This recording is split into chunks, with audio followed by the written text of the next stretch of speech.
Қалайсыздар, құрметті көпшілік? Кеше бір қысқаша ойымды айтып, YouTube каналыма шығарып едім.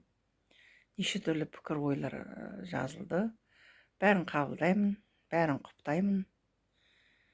Қазақ тілі десе бәріміздің түп тамырымызға, жүрегімізге жететінін білесіздер. Мен қазақ тіліне қарсы шыққан жоқпын, қайта қолдап отырмын. Жай ғана өзімнің ойымды білдірдім. Аттандай беріп, жастарды жарға итермейік. Қаңтар оқиғасы сияқты жабылып түрмеге қамалып қалмасын деген қорытынды жасадым жай ғана.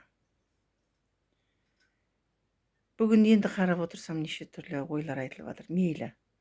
Бірақ сол Магнумның басшылары қайда, неге шықпайды дейді. Олар неге шығады? Себебі қазақ жігітке, курьер жігітке жазып отқан арыздың өзі қазақ, шала қазақ. Соның сөйлеген алғашқы сөзінен ақ өзім ойладым, мынау дұрыс ориентацияда жүрген балаға ұқсамайды деп ойлап едім. Сондай деректер шығып жатыр. Әрі өзі мұғалім екен.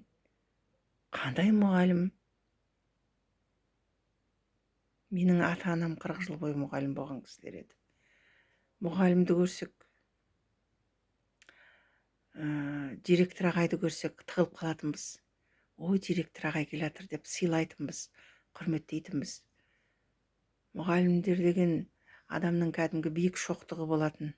Дәрігерлермен бірге қай мамандық болсын, сондай етін. Ал енді қазіргі мұғалімнің айтып отырғаны мынау. Біздің жалпы айта берсек әңгіме көп, құрметті көпшілік, айта берсек мәселе көп. Еліміздің дамымай жатқанына, сөйте жүріп қазақ тілінің осылай құлдырауға кетіп бартқанына ішің ашығаннан кейін айтылған нәрсе ғой.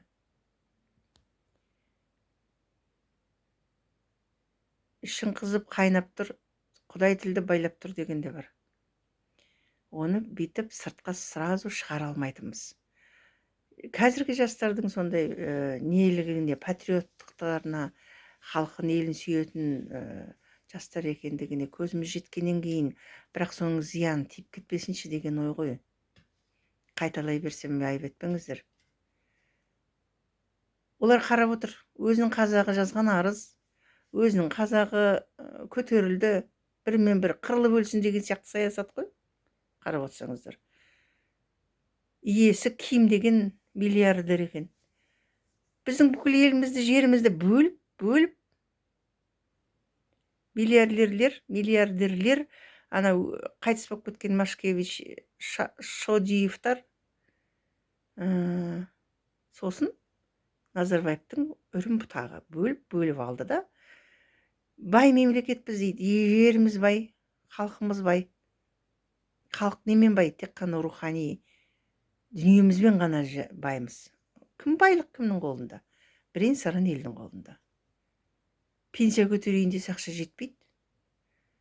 42 жыл медицина саласында істедім, айлығымыз бір айдан бір айға жетпейді.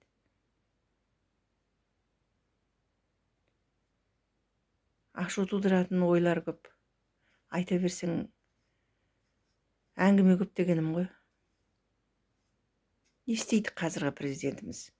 Бұрынғы президенттің шама шарқынша қорғап, сол көзден кеткенше, көңілден өшкенше қорғап жүрген адам.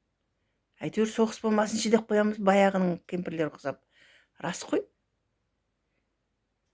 Украина мен Ресейдің кейбір халықтарын көрсең жылағың келеді. Балалары аяқтарынан айырылып, қолдан айырылып, жарым-жан болып жүр. Не туды? Бір ел мен бір ел. Мысалы, қырғыз бен қазақ сияқты, Украин мен ресейліктер, славян елдері. Ол саясатқа бармай-ақ қояйын. Жалпы өзімнің ойым ғой, соғыс шығып кетпесінші деген нәрсемен айтып отырман. Мұғалімдердің қатарында анау жаңағы арыз қоя, жігіттің тірлігі анау. Халық өзінің ойын пікіруге құқылы болған да Құдайға шүкір.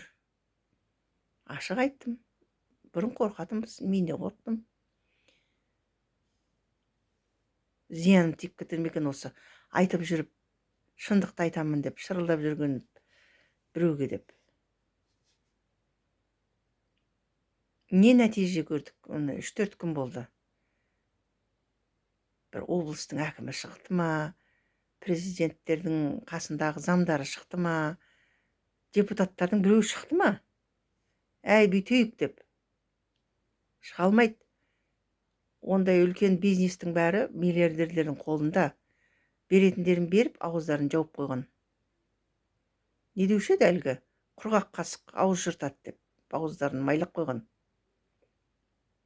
Міне, қысқаша ойым осы. Айып етпеңіздер.